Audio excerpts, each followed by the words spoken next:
नमस्कार दोस्तों।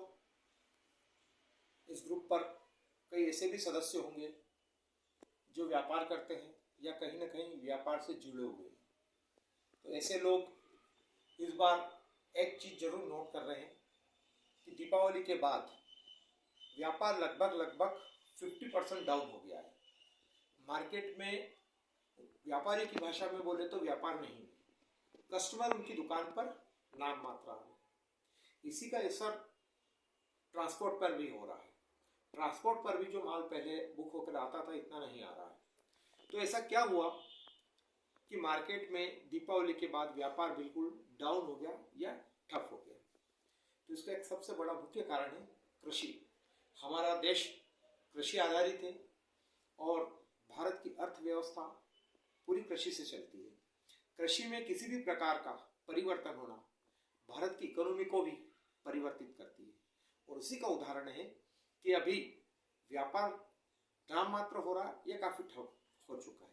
यह स्थिति न सिर्फ हमारे रतलाम या आसपास के दूसरे जिलों की बल्कि सभी अधिकतर जिलों की हो रही है ना। ऐसा क्यों हो रहा है वह भी मैं बताता हूँ आपको। किसान ने पिछले वर्ष जो फसलों से मुनाफा कमाया था, किसी के पास अच्छा पैसा था, किसी के पास कम पैसा था। अब बात करते हैं इस सीजन की बारिश से नई फसल की। ठीक है, तो नई फसल में इस बार स्टार्ट होती है सोयाबीन, है ना। अब सोयाबीन की बात करें तो किसान के पास जो पिछले वर्ष का बचा हुआ पैसा था वो कहाँ लगाया उन्होंने? सोयाबीन में। और सोयाबीन की फसल में किसान को क्या मिला? लॉस। ठीक है, बचत क्या हुई किसान की? शून्य। उसके बावजूद किसान ने हार न मानते हुए अधिकतर कई किसानों ने मार्केट से ब्याज पे पैसा उठाया और उसके बाद फिर दूसरी फसल लगाई। कई किसान ने बारिश के बाद सोयाबीन की फसल हटाते ही सबसे पहले लगाया मटर, उसके बाद लहसुन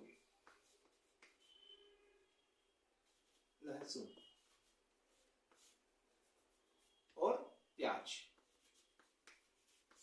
अब इन तीनों फसल में लहसुन, मटर और प्याज के अंदर किसान का इन्वेस्ट ज्यादा होता है। लेकिन मटर लगाते ही नवरात्रि के समय पानी गिर चुका था, उसमें काफी किसानों जिन्होंने पहले मटर लगे थी वो मटर हो गई खत्म, लॉस। पैसा क्या हुआ किसान का? शून्य, टोटल लॉस में चले। उसके बावजूद किसान ने फिर लगाई मटर।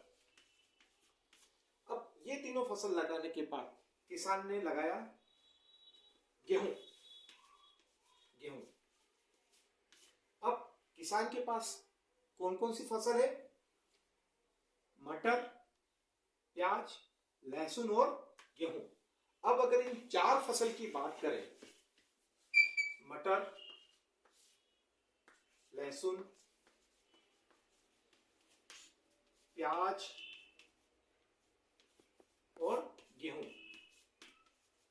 तो इन चार फसल में किसान का सबसे ज्यादा जो खर्चा होता है वो होता है मटर, लहसुन, प्याज। गेहूं में बहुत कम नॉमिनल खर्चा होता है, गेहूं में पैसा कम लगता है किसान का। अब किसान के पास जब मटर शुरू हुई और मटर का जो पैसा आना शुरू हुआ तो किसान मंडी में जाए, मटर बेचो, जो पैसा आया उस पैसे को किसान ने लगाना शुरू किया लहसुन में और प्याज में।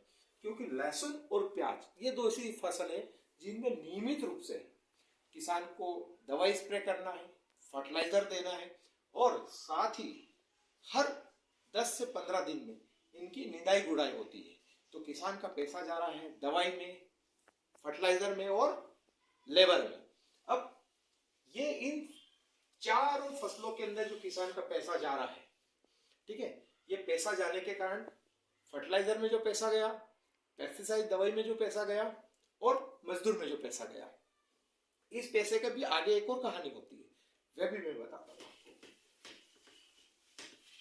जो दवाई बीज वाले जो व्यापारी हैं, दवाई बीज वगैरह जो व्यापारी हैं, उनकी अगर बात करें तो उनका कहना है कि भाई साहब हमारे पास किसान आ रहे हैं, लेकिन जितना राशि की फर्टिलाइजर दवाई बीज ले जाते हैं वह अभी अधिकतर उधारी के खाते चलते हैं। यानी कि अगर 10,000 का बिल बना, 3,000 या 4,000 जमा रहता है, 6,000 अभी हमारे भी उनसे लेना है, वो सीजन में किसान देते हैं।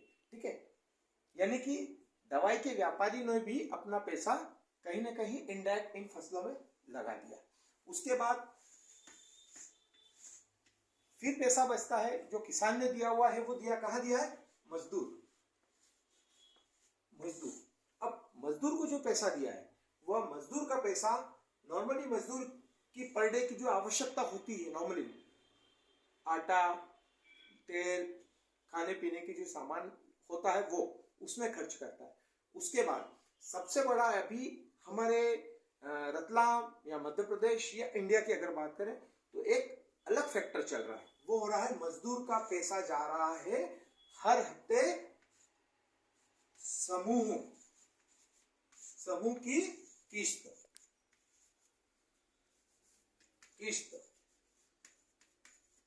ये एक तरह से ये समूह की किस्त, हमारे देश आजाद होने के पहले अंग्रेज थे और आजाद होने के बाद अगर मैं कहूं कि अगर किसी का पैसा इनडायरेक्ट ले जा रहे हैं तो यह समूह, किसान और मजदूर, तो खासकर मजदूर वर्ग जो पैसा कमाता है, हफ्ते में उसकी जो बचत हो रही है, वो ये सब समूह वाले ले जा रहे हैं। तो कुल मिला के पूरे मार्केट का पैसा कहाँ गया? समूह वाले ले गए। दूसरा, ये दवाई बीज इनमें गया, और पूरा मार्केट का जो पैसा है, जो मार्केट को छोटे छोटे व्यापारी में जाके जो मार्केट का फ्लो होना चाहिए, वो फ्लो नहीं हो रहा, इसलिए मार्केट का व्यापार जो है ठप है।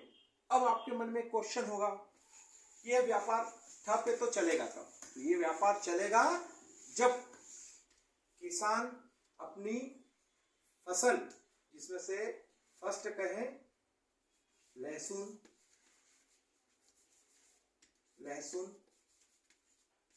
सेकंड प्याज, और तीसरा गेहूं मार्केट में लेकर आएगा। उसके बाद किसान का पैसा मार्केट में आएगा और मार्केट चलेगा, और यह मार्केट चलेगा, आप लोग नोट कर लो, फरवरी के पहले ये मार्केट नहीं चलेगा। यही स्थिति बनी रहेगी। इसलिए मेरी एडवाइस है आप लोगों से कि मार्केट में ज़्यादा उधारी में पैसा इन्वेस्ट न करें, संभल के व्यापार करें, क्योंकि ये कंडीशन फरवरी से पहले नहीं सुधरना है। फरवरी के बाद इस मार्केट में इतना पैसा आएगा, अगर लहसुन प्याज का भाव मिल गया अगर किसानों को, तो इतना पैसा आएगा कि आप लोगों को जो लग रहा है कि अभी व्यापार नहीं है, इसका 3 गुना ज़्यादा व्यापार होगा। क्योंकि किसान के पास अगर पैसा आता है तो पैसा पूरे मार्केट में सर्कुलेट होकर घूमता है, और किसान के पास अगर पैसा नहीं है तो मार्केट बिल्कुल ठप हो जाता है, डाउन हो जाता है। इसलिए आने वाले जनवरी फरवरी का जो व्यापार करें उसको लिमिटेड रखें, और अपने व्यापार को ज़्यादा उधारी में न ले जाएं। धन्यवाद। जय हिंद।